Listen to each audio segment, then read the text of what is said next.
It's King Human! It's King Human! Who is the most evil, vile, disgusting person in history? I know.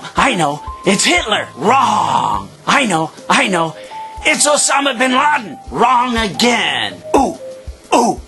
I know. It's John Donahoe. Close, but wrong again. The most evil, vile, disgusting person in history is the person that came up with the word lisp.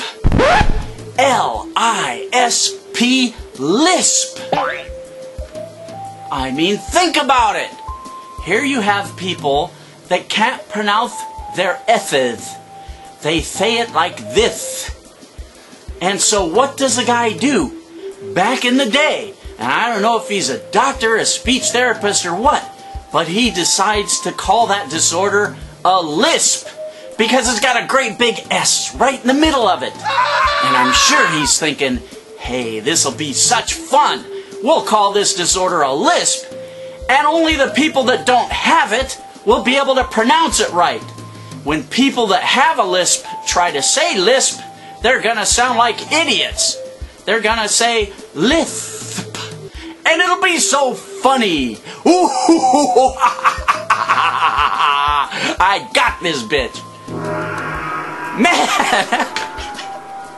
how demented do you have to be to do that shit? Lisp. Oh my God. Oh man. My brain. I'm having a seizure. And hey, hot for words, you dropped the ball on this one, man. Lisp. There's your word. Come up with... Oh man. It hurts. My brain hurts. Somebody help me, please. Alright, I'm out of here. Subscribe. Go away.